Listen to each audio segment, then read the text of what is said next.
अल्हम्दुलिल्लाह वस्सलातु वस्सलामु अला रसूलिल्लाह। आज हम लोग बिइज़्निल्लाह ताला स्टार्ट करेंगे इसका 15 सेशन बुक का द 3 फंडामेंटल प्रिंसिपल्स। जिसमें इसके पिछले वीडियोस नहीं देखे उसको देख ले, शॉर्ट वीडियोस रहते हैं हम 10-10 मिनट के। तो आप अगर इसको डेली बेसिस पे देख लेंगे तो आपको पूरा आइडिया लग जाएगा कि कहाँ पर बात चल रही है। और इस बुक को भी आप जो है एक बार डाउनलोड करके पढ़ लेंगे इंशाल्लाह, तो उससे भी आपको आइडिया लग जाएगा कि क्या इसमें बात चल रही है। तो यहाँ पर जो बात हम लोग वही कर रहे थे, लास्ट सेशन में भी रिकॉर्ड हुआ था यही बात कि यहाँ पर अभी वर्शिप के मीनिंग के बारे में बात हुई, ठीक है। तो इसमें इंशाल्लाह डिटेल से हम लोग आज बात करते हैं। तो तौहीद का बेसिकली मतलब क्या होता है? देखिए, तौहीद का जो वर्डी जो उसका जो वर्ड मीनिंग अगर देखा जाए, तो तौहीद यानी किसी चीज़ को एक करना, ठीक है। वहदा युवहदी से निकल आया हुआ ये जो वर्ब से निकला ये वर्ड है, इसका मसदर तौहीद वहदा वर्ब का, यानी कि तो वहदा यानी कि ही मेड इट वन, ठीक है। तो तौहीद यानी इसी को, अब ये कोई नहीं कह सकता है तौहीद पूरे कुरान में कहीं लफ्ज़ ही नहीं आया तो आप कैसे भाई, तौहीद ये कॉन्सेप्ट है। तो कुल हुवल्लाहु अहद इसी चीज़ की बात हो कि कह दो कि वो अल्लाह एक है, अल्लाह के साथ कोई इबादत लायक नहीं। तो यही चीज़ है कि तौहीद का बेसिकली मतलब ये होता है कि अल्लाह को सिंगल आउट कर लेना, हर तमाम तरीक़े की जो इबादत है ना अल्लाह ताला को उसमें सिंगल आउट कर देना, यही है बेसिकली तौहीद। और ये जो सबसे इंपॉर्टेंट जो तौहीद में होती है वो तौहीद ऑफ वर्शिप होती है, ठीक है, यानी उलूहिया जिसको कहते हैं। और इसको जो है बहुत ज़्यादा ग्रेट कंसर्न दिया गया है क्योंकि मेजॉरिटी ऑफ पीपल जो है ना इसी को रिजेक्ट करते हैं। और ये जो है सबसे बड़ा कमांड है अल्लाह ताला का। और यही एक जो है इसमें जो भी डिस्कशन हो इंशाल्लाह एक चीज़ हमें बता दें कि जो लोग कहते हैं कि 3 कैटेगरी में क्यों तौहीद को डिवाइड किया गया है, आपने ऐसा कर दिया, भाई किसी ने डिवाइड नहीं किया है, बस जो है उसको सिर्फ समझाने का एक तरीका होता है। इंसान जो है ना ब्रेक डाउन करके कॉन्सेप्ट समझाते हैं। तो वही कॉन्सेप्ट है कि तौहीद रुबूबिय्या यानी अल्लाह को एक रब मानना है, तो हर कोई मानता है इसको है। मुशरिकीन मक्का भी मानते थे। और तौहीद अस्मा सिफ़ात में लोगों ने इसमें वो छेड़छाड़ किया कि अल्लाह ताला की जो जो मतलब सिफ़ात है उसको किसी और को देना, उसमें छेड़छाड़ करना। और तौहीद उलूहिया ये सबसे बड़ी चीज़ है समझना कि जो प्रॉफिट्स का यही था। हमेशा सारे प्रॉफिट कहते हैं देखो तुम ये मानते हो, अल्लाह ताला कहते हैं कि तुमसे पूछोगे किसने बनाया ज़मीन आसमान, कहेंगे अल्लाह ने बनाया। इसमें बिल्कुल तौहीद और रुबूबिय्या में एकदम ये 100 स्कोर करते थे। जो मतलब इसमें भी कहीं भी गड़बड़ कर देते थे, लेकिन हाँ इतना तो मानते थे जिस कुरान में आया। लेकिन जब उनसे कहा जाए कि इबादत करो, अल्लाह को सिंगल आउट करो, अपनी मूर्ति को ना पूजो, अपने इन सब चीज़ों को ना पूजा करो, तब वो वहीं पर गड़बड़ा जाते थे, तब उसको नहीं मानते। तो लेकिन तो इसीलिए जो है यहाँ पर जो है ये इस पॉइंट्स को समझना बहुत ज़रूरी है।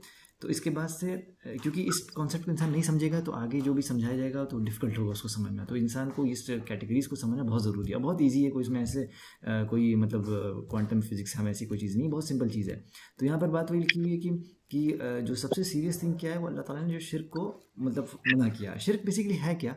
शिर्क जो है यहाँ से आप देखें जो कुरान की जो आयत है वअब्दुल्लाह वला तुश्रिकू बिही शैय्या, यानी अल्लाह की इबादत करो, यानी एलोन, बिना किसी सिर्फ उसी के लिए, और उसके साथ किसी को शरीक ना करो। तो यहाँ पर जो है ना प्रूफ है कि यहाँ पर जो स्टेटमेंट है शेख का कि जो सबसे बड़ी चीज़ जो अल्लाह ने जो इसकी जो है जिसका कमांड किया वो तौहीद है, ठीक है।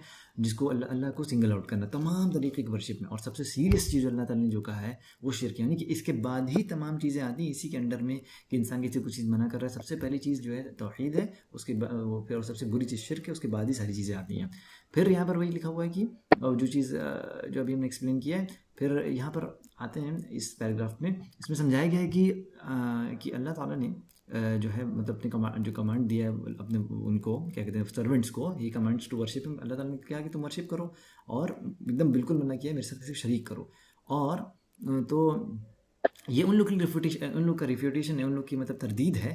यानी कि जो लोग ये सोचते हैं कि वो मतलब वो तो अल्लाह ताला की बात कर रहे हैं, अल्लाह ताला बुला रहे हैं। Those that falsely claim that a person should be commanded with truth, okay. तो फिर लिखा हुआ है कि मतलब जहाँ पर उन लोग का भी रिफ्यूटेशन हो रहा है कि देखिए कि एक इंसान उसको सिर्फ और सिर्फ ये बता दो कि भाई सही ईमान क्या है, उसको सही ईमान सिखा दो और उसको छोड़ दिया जाए। और ये क्या होगा, ऐसा जो ट्रू फेथ है ना उसकी वजह से वो अल्लाह को डिसोबे नहीं करेगा।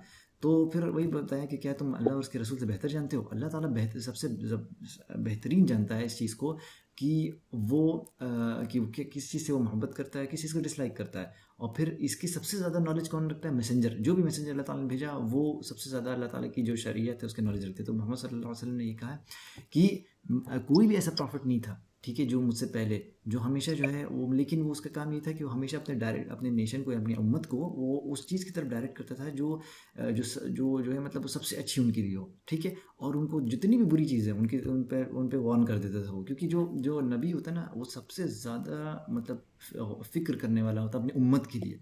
हम लोग तो भाई अपने घर वालों की फ़िक्र करते हैं, अम्मी अब्बू की फ़िक्र करते हैं, अपने बच्चे की फ़िक्र करेंगे भी उसको किसी को कुछ हार्म ना हो जाए, किसी को बीमारी ना हो जाए, हर तरीके अच्छा एजुकेशन मिले। लेकिन जो अम्बिया होते हैं है ना उसकी फिक्र एकदम अलग होती है। वो होती है कि मतलब मेरे नेशन के अंडर में जितने लोग हैं ना वो सब के सब आग से बच जाए, ये होती है असल अंबिया की फिक्र।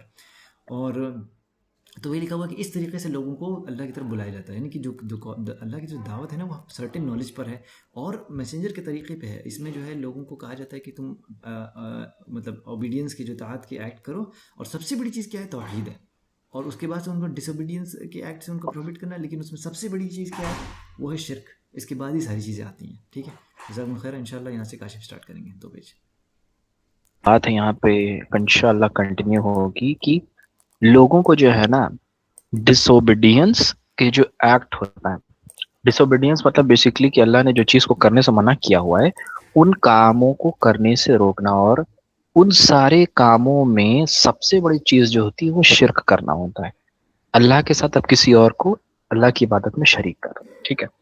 अब यहाँ जो बात आती है कि इब्न मसूद से 2 ऑथेंटिक हदीस है जो साबित है। अब इसमें क्या बात हो रही है इंशाल्लाह ये देखते हैं कि I asked the messenger of Allah सल्लल्लाहु अलैहि वसल्लम कि सबसे बड़ा गुनाह क्या है। तो रसूलुल्लाह सल्लल्लाहु अलैहि वसल्लम ने कहा कि सबसे बड़ा गुनाह है अल्लाह के साथ राइवल सेट करना। ही क्रिएटेड यू, ठीक है, जिसने तुम्हें बनाया तुम उसके साथ थोड़ा राइवल सेट कर रहे हो। And I said this is indeed a great sin, what comes next, ठीक है। फिर उन्होंने दोबारा पूछा कि फिर इब्न मसूद ने उस चीज का जवाब दिया कि हाँ ये बेशक बहुत बड़ा गुनाह है, इसके बाद क्या आता है। तो फिर अल्लाह के रसूल ने जवाब दिया कि तुम एक बच्चे को कत्ल कर दो ये सोच करके कि तुम्हें उसके साथ खाना बांटना पड़ेगा। बेसिक मतलब ये हुआ कि लोग जो अक्सर जो होते हैं ना प्रेगनेंसी में उस चीज को ड्रॉप कर देती है कि भाई मेरे पास पैसा नहीं है, मेरे पास वो नहीं है, कैसे हम इसका खर्चा चलाएंगे, चलेंगे वो चलेंगे, उस चीज की बात हो रही है। फिर आई सेड, फिर मतलब इब्न अब्बास रज़ियल्लाहु अन्हु ने रिस्पॉन्स किया कि बेशक ये बहुत बड़ा सिन है, और क्या कहते हैं इसके बाद क्या आता है।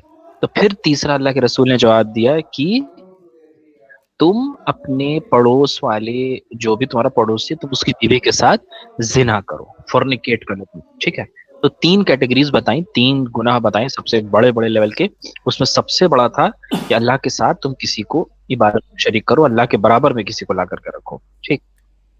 उसके बाद यहाँ पे लिखा है Allah revealed these verses that affirmed what his prophet सल्लल्लाहु अलैहि वसल्लम हैड मेंशन्ड, ठीक है। अब रसूलुल्लाह सल्लल्लाहु अलैहि वसल्लम ने जो बातें कही फिर अल्लाह ने आयत में उस चीज को सूरह अल फुरकान के अंदर आयत नंबर 68 में आया कि and those who don't invoke any other god along with Allah nor kill such person as Allah had forbidden except for just cause nor commit illegal sexual intercourse whoever does this shall receive the punishment।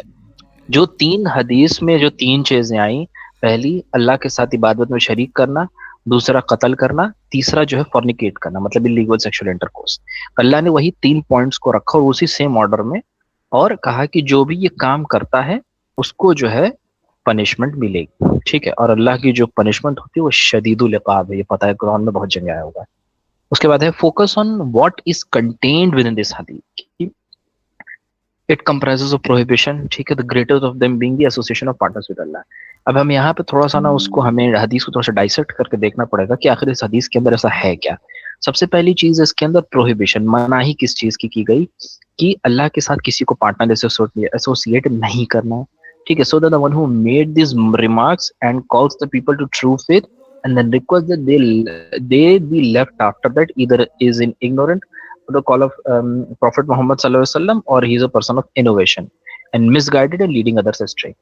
कि अब लोगों को इस चीज का information देना जरूरी है, लोगों को आप ये चीज बताना जरूरी है। तुम बता दो कुछ से होगा क्या। पहला तो ये होगा कि एक इंसान जो है वो क्या कहते हैं सच्चे ईमान पे आ गया, ठीक है। The one who made this remarks and calls people to true faith, जो मतलब इस चीज की दावत देते हैं कि भाई अल्लाह के साथ किसी को शरीक नहीं करना, वो सही ईमान पे और लोगों को सही ईमान की दावत करता है। फिर request that they be left after that, कि लोग उसी चीज के ऊपर अल्लाह की उस एक तौहीद के ऊपर ही रहे, हटके ना। अब पॉइंट आता है कि फिर बचा कौन। बचा वो एक जो इग्नोरेंट है, ignorant of the call of prophet Mohammad सल्लल्लाहु अलैहि वसल्लम, कि उसको तौहीद वहीद के बारे में कुछ पता ही नहीं, ठीक है, इग्नोरेंट है। इग्नोरेंट का मतलब बेसिकली जाहिल इंसान होगा जिसके पास इंफॉर्मेशन नहीं है, ठीक है। दूसरा हुआ कि ये जो है एक बिदती इंसान है, नॉलेज है, आइडिया है, लेकिन ये लोगों को गुमराह करने के लिए जो है काम कर रहा है, ठीक है। खुद भी मिसगाइडेड है और दूसरे को भी मिसगाइड करेगा। आई थिंक ये पेज 91 हमारा इंशाल्लाह कवर हो गया। नेक्स्ट सेशन में हम लोग आगे बढ़ेंगे। ओके। जज़ाकल्लाह खैर काशिफ, बहुत अच्छा कवर किया। इंशाल्लाह नेक्स्ट सेशन से यहाँ से स्टार्ट करेंगे, यानी कि ये जो नेक्स्ट सेशन बहुत इंपॉर्टेंट, आप लोग मिस मत करिएगा। यहाँ से स्टार्ट होता है बुक के जो टाइटल है, three principles, the three fundamental principles. यहाँ से अब हम लोग इंशाल्लाह स्टार्ट करेंगे ये जो है, ठीक है। बारकल्लाहु फीकुम। इस वीडियो को शेयर करें सबके साथ। अस्सलामु अलैकुम वरहमतुल्लाहि वबरकातुहू।